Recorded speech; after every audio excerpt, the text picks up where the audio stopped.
Most species universally agreed on one truth about humanity. Humans were completely and utterly baffling.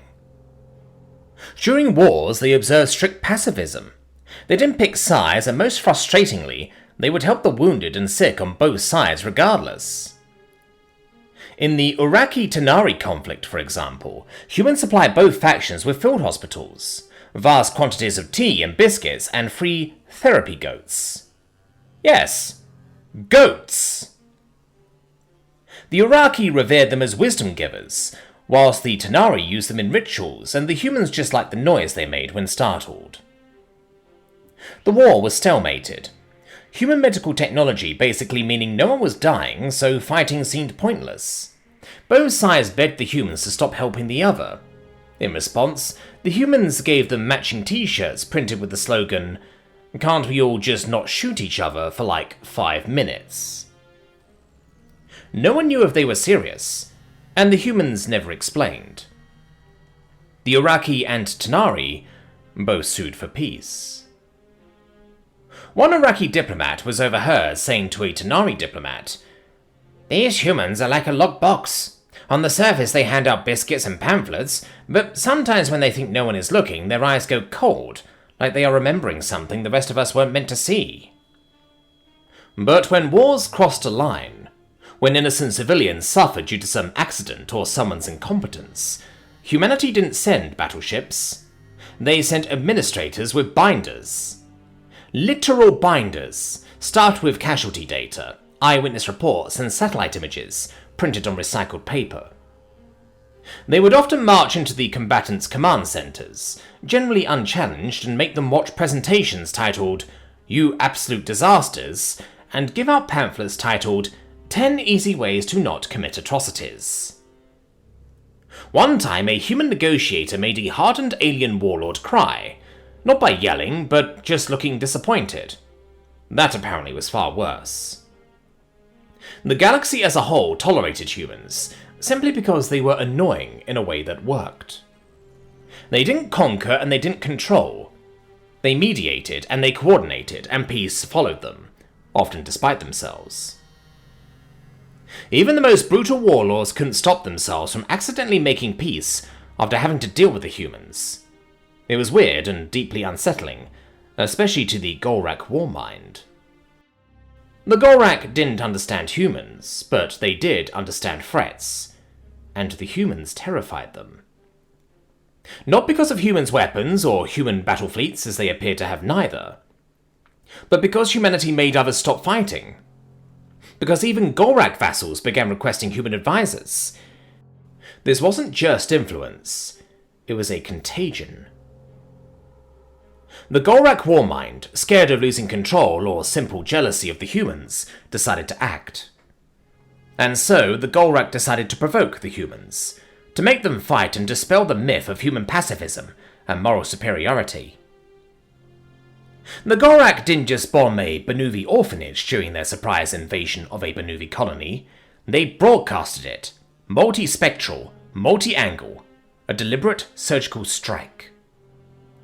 After the dust settled, the feed cut to General Rashk, the warmind's public face and mouthpiece. He stared into the lens and spoke with venom.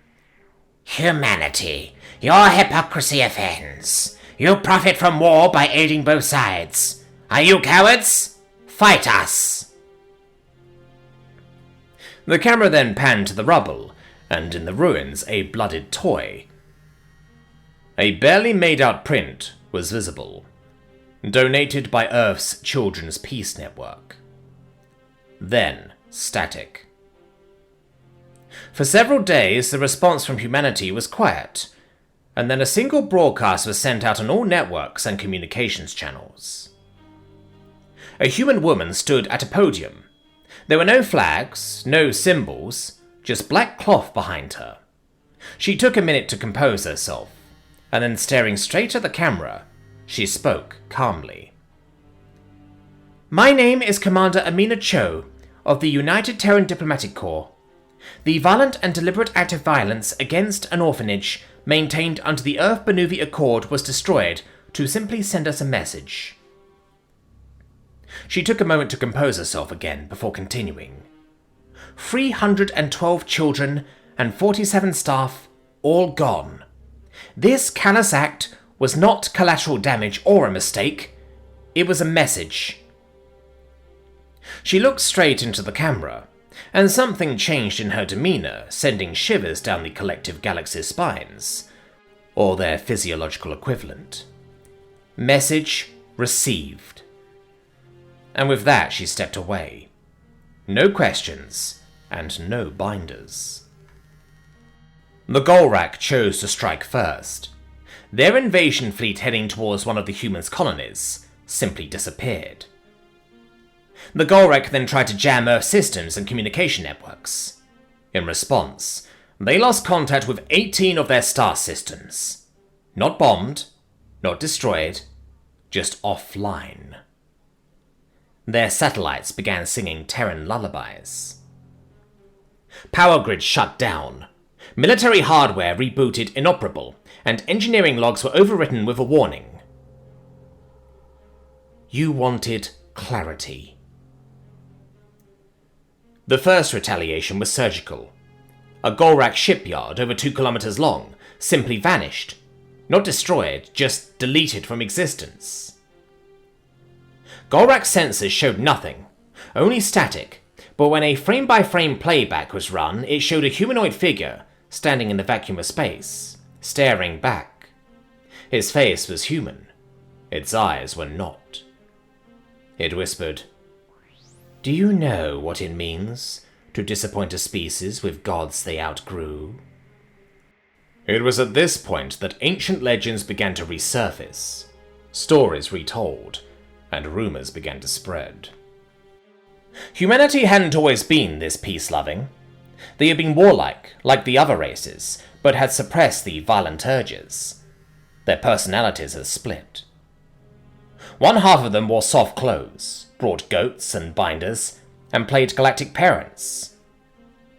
The other half of their personalities had been buried deep, only to see the light of day when humanity had been pushed too far. Its sole purpose in being was to be a response to human rage. It activated dormant weapons, AI trained on grief and injustice, machines encoded with ethical rage, all released when the innocent were betrayed beyond repair, and humanity's patience had run out. Like when someone had intentionally hurt children. There was no invasion, no fleet battles, no great war like the Golak wished. Only mirrors. Mirrors left on every Golak world, in every home and every facility. They didn't reflect. They showed the orphanage, the moment of impact, the faces of the children, the guilt of the Golak soldiers, endlessly, over and over again, without end. Some Golak gouged out their own eyes, some simply took vows of silence, and some simply stopped.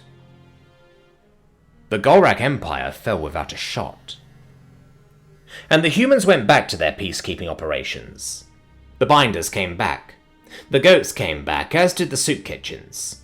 But no one in the galaxy ever made jokes about human kindness again.